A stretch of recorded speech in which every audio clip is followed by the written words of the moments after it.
Bonjour à toutes et à tous et bienvenue pour cette nouvelle vidéo sur Blood is the New Black. Aujourd'hui nous nous retrouvons pour un nouveau type de vidéo, la vidéo dans ma vie le mois dernier. Donc il fut un temps je faisais des vidéos favoris du mois, mais je me suis rendu compte ces derniers mois en essayant de les tourner qu'en fait je n'avais quasiment pas de favoris, puisque je lis des choses, je regarde des choses, je fais des choses et il n'y a rien que je trouve assez bien pour mériter de figurer en tant que favori. Donc voilà, en ce moment c'est plutôt le mais qui définit ma vie. Je sais tout simplement la cause de ça s'appelle la dépression, mais qu'est-ce que vous voulez, on n'en guérit pas en claquant des doigts. Donc je vais profiter de ce genre de vidéo que je vais faire régulièrement, j'espère tous les mois, pour vous parler un petit peu de ce qui s'est passé dans ma vie, de ce que j'ai fait de ma vie, de ce que j'ai consommé en termes de production littéraire, artistique, culturelle, musicale, etc. Et puis aussi de mes produits de beauté favoris à la fin, parce que quand même c'est important de parler de vernis à ongles, même si là j'ai pas de vernis à ongles à vous présenter. Donc on va découper cette vidéo en plusieurs parties. Une première partie 3615 My Life, une partie littéraire, une partie musicale, une partie random et une partie beauté. Qu'est-ce que j'ai fait en mars? À part déprimer, j'ai tatoué. J'ai fait une dizaine de tatouages sur le mois. Je suis assez contente de moi puisqu'on voit mes progrès, puisque je commence à faire des projets vraiment intéressants en couleur dans des univers qui me plaisent. Donc je vous mettrai ma page Instagram de tatoueuse en barre d'infos, n'hésitez pas à me laisser un petit like. J'ai aussi fait un certain nombre de démarches administratives pour préparer mon départ au Japon. Je vais pas m'éterniser dessus puisqu'on en parlera dans des vidéos dédiées, mais il faut savoir que bah ouais, il y a un certain nombre de trucs à faire pour aller au Japon, donc prendre contact avec des déménageurs, se taper des devis, prévoir comment est-ce qu'on va emmener ses affaires, quelle valise acheter, ce genre de choses. Je commence tout doucement acheter petit à petit les choses dont je sais que je vais avoir besoin pour partir, et notamment en matériel informatique. Il faut que je m'achète un GorillaPod, il faut que j'achète un protecteur pour mon appareil photo qui est le Canon G7X qui est absolument génial, il faut que je m'achète quelques autres petits trucs qui vont me servir à tourner des vidéos là-bas. J'aimerais bien réussir à m'acheter un nouvel iPhone, mais j'ai pas l'argent pour l'instant. Et à défaut d'avoir un nouvel iPhone, j'ai un nouveau câble iPhone qui est juste absolument trop beau, puisqu'il s'agit d'un câble noir avec des embouts violets. Donc oui, alors oui, j'en suis à mettre des câbles pour iPhone dans mes favoris. Donc celui-ci vient de chez l'atelier du câble. Donc évidemment il y a des câbles Lightning comme ça qui sont juste trop beaux, mais il y a aussi des câbles micro USB, etc. si vous êtes chez Samsung ou si vous êtes chez l'ennemi, ce genre de choses. Donc j'ai celui-ci, et j'en ai aussi un parfaitement radioactif violet et vert. Donc ça c'est des choses que je vais emmener avec moi au Japon, puisque bah comme vous le savez j'ai un iPhone, j'ai un iPad qui me sert à dessiner. J'aime bien avoir des câbles d'iPhone beaux parce que c'est des trucs que je me sers tous les jours, donc c'est important dans ma vie. Toujours en termes de favoris random, un de mes favoris du mois de mars c'est ça, c'est Monster Hunter World, parce que bah ouais, j'en suis là où j'ai tellement rien à faire de ma vie que je me mets à tuer des monstres en ligne avec d'autres gens inconnus sur ma PlayStation. Donc comment vous dire, j'avais fini Persona, on m'a vanté énormément de bien de Monster Hunter, et au final je l'ai acheté et j'en suis très contente. J'ai déjà passé je crois quasiment 40 heures là-dessus, donc j'ai un petit peu honte de moi-même, mais que voulez-vous? Donc j'aime bien, on tue des monstres, on fait des quêtes, ça m'occupe le soir et ça me fait oublier à quel point ma vie est nulle. Donc Monster Hunter c'est très bien, les MMO c'est très bien, tromper sa dépression avec des jeux vidéo a priori ça fonctionne, donc je vais continuer. Ah oui, j'ai oublié de vous montrer, mais je me suis acheté une PS Vita aussi. Elle était en promo à la Fnac en début du mois, elle était je crois à moins de 100 €. Donc je me suis acheté une PS Vita et je me suis acheté Persona 4 pour pouvoir m'occuper quand je serai au Japon. A priori ouais, j'ai prévu d'avoir une vie sociale intense au Japon. Nous voici sur la partie production culturelle diverses et variées, et là pas de favoris hein, parce qu'en fait j'ai regardé des trucs et j'ai eu des trucs, mais c'était inintéressant. Donc dans un premier temps je me suis mis à la série Sakura Cardcaptor Clear Card. Donc c'est la nouvelle série de Sakura où maintenant on suit Sakura qui est rentrée au collège. On retrouve tous les amis de Sakura habituels, et il y a de nouvelles cartes qui apparaissent qui sont des cartes transparentes, donc des Clear Cards. Donc j'ai regardé, c'est absolument magnifique. Après tout je veux dire c'est Clamp, donc à partir de là évidemment que c'est magnifique. C'est très mignon, mais j'ai pas accroché. En fait, je regardais l'épisode en mangeant parce qu'il faut bien regarder quelque chose en mangeant, mais j'aurais regardé une youtubeuse me parler de ses produits terminés, c'était la même chose. Je sais pas, j'ai pas du tout accroché au scénario, j'ai pas réussi à me réaccrocher au personnage, j'ai pas réussi à avoir envie de savoir ce qui se passe dans l'épisode suivant. Donc je sais pas, est-ce que c'est que je suis devenue trop vieille pour ce genre de shoujo, alors que pourtant j'aime les magical girls, hein, voilà, c'est pas le souci. Est-ce que c'est que au final cet anime peine à trouver son rythme et à trouver son public? Je ne sais pas, c'est magnifique mais ça ne me suffit pas. J'ai regardé je crois les 10 premiers épisodes et puis là j'ai dû abandonner, je sais même plus où j'en suis, voilà. Ensuite j'ai lu 2 bouquins, donc ouais avant je lisais 4 bouquins par mois mais que voulez-vous, j'en lis déjà 2, c'est bien. Donc dans un premier temps j'ai lu Psycho Killer d'un auteur inconnu, donc c'est l'auteur inconnu qui a fait le livre Son nom, L'œil de la lune, etc. que je n'ai pas lu. Donc ici nous sommes dans une petite ville des États-Unis qui s'appelle B-Movie Hell. Et donc dans cette ville d'environ 3000 habitants, il y a un tueur en série qui débarque, un mec qui a une sorte de masque sur le visage et qui fait des meurtres ultra sanglants dans cette toute petite ville. Donc voilà, c'est tout un panel de personnages qui sont censés être hauts en couleur, avec un côté très fuite en avant, c'est-à-dire qu'on est vraiment sur une poursuite, enfin on est vraiment sur... Il y a un méchant, il y a a priori des gentils, les gentils doivent attraper les méchants, et au milieu de tout ça il y a de la violence gratuite. Et il se trouve que j'ai trouvé ça absolument inintéressant. C'est-à-dire que oui il y a de la violence pour faire de la violence, mais si je veux lire du splatterpunk, j'irai lire du bon splatterpunk, hein, j'irai lire du Poppy Z. Brite ou du Clive Barker.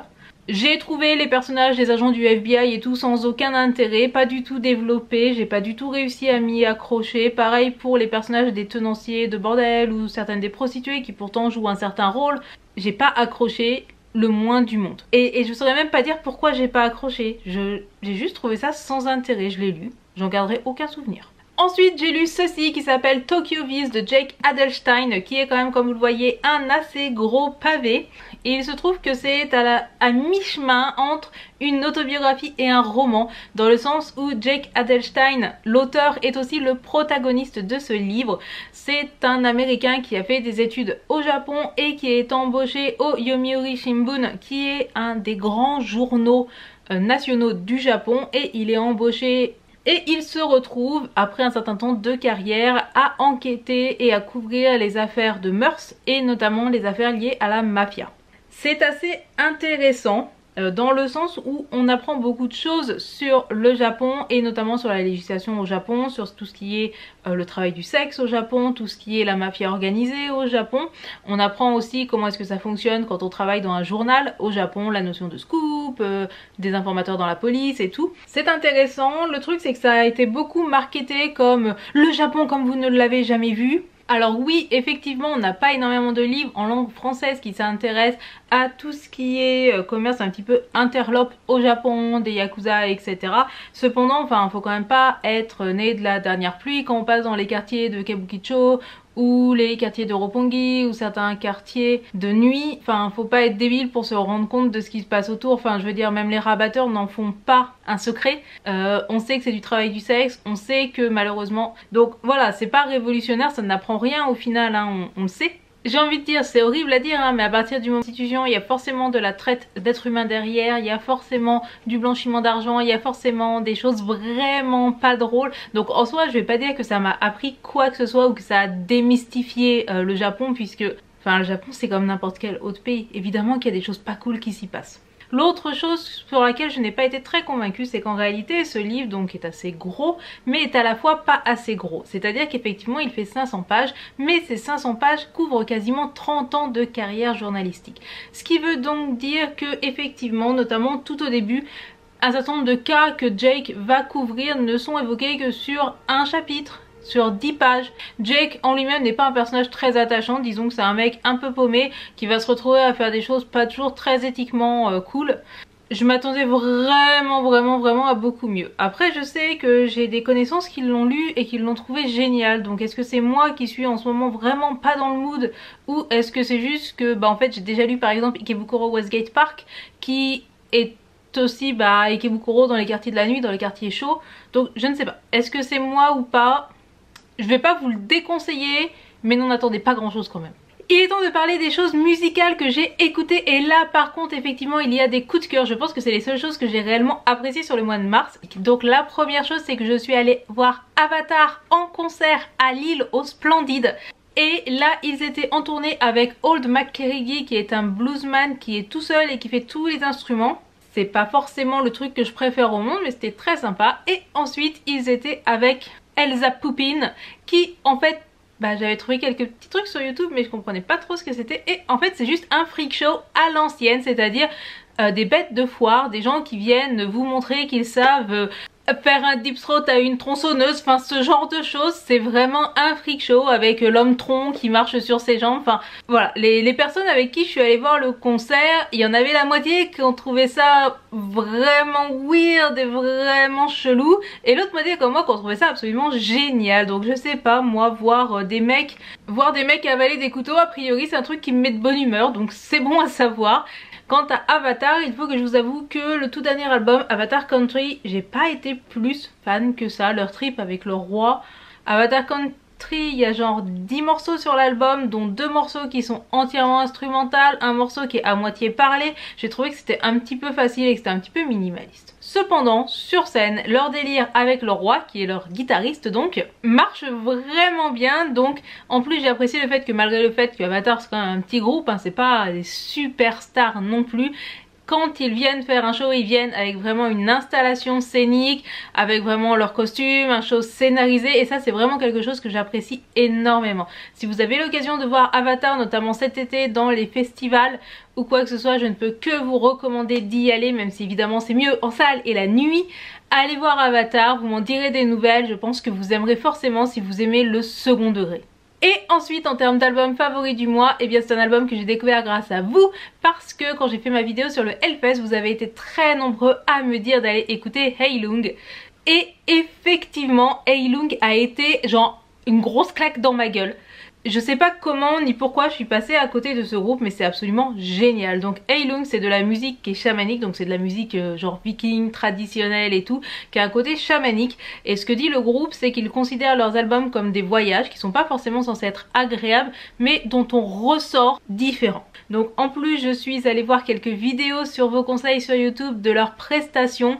Donc on est vraiment sur des instruments traditionnels, c'est-à-dire c'est des percussions qui sont faites à base d'os, on est sur des musiciens qui sont vraiment costumés, qui vivent le truc. Heilung c'est vraiment une expérience à part entière et je vous remercie énormément de m'avoir fait découvrir ce groupe, parce que je serais passée totalement à côté et ça aurait été vraiment dommage. Il est encore temps pour vous de le découvrir, surtout si vous allez au Hellfest, allez écouter Heilung.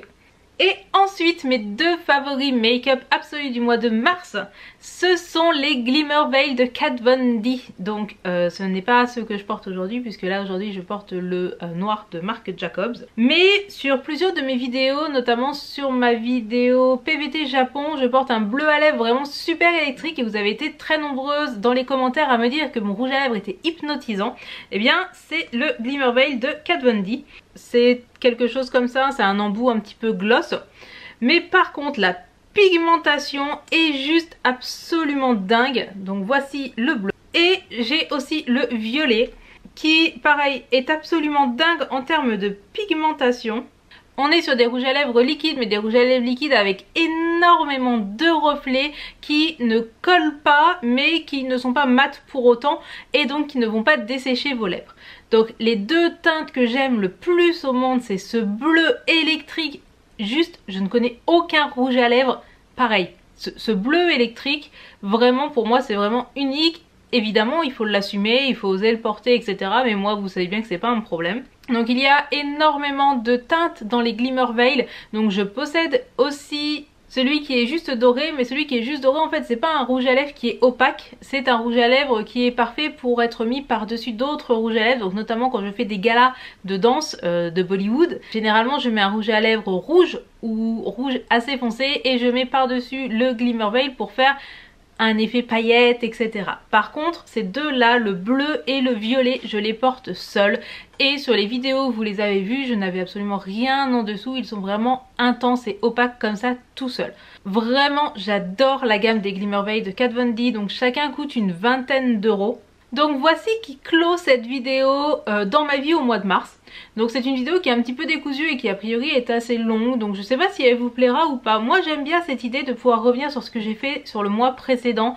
J'aime bien le fait de ne pas m'obliger à ne parler que de favoris, mais aussi à vous parler de tous ces trucs que je regarde ou que je lis ou que j'écoute et qui me laissent mais Si vous avez des choses à me recommander en termes de musique, en termes de lecture, bah écoutez, je suis preneuse. En termes de musique, oui, ça c'est sûr. Et en termes de lecture, j'avoue qu'en ce moment, en fait, depuis le début de l'année, j'ai lu quand même une quinzaine de livres. J'ai rien aimé, mais rien. Donc je sais pas, peut-être qu'il faut que je retourne à de la fantasy classique, peut-être que je me refasse les disques mondes ou que je me refasse des classiques et que je me rappelle que oui, des fois je peux lire des trucs qui sont bien, parce que là je vous avoue que c'est assez dépitant. Bref, j'espère que cette vidéo vous aura plu. Sur ce, je vous dis à très bientôt pour une prochaine vidéo. Prenez soin de vous, n'oubliez pas d'allumer la lumière et on se dit à très bientôt pour une prochaine vidéo. Tchuss!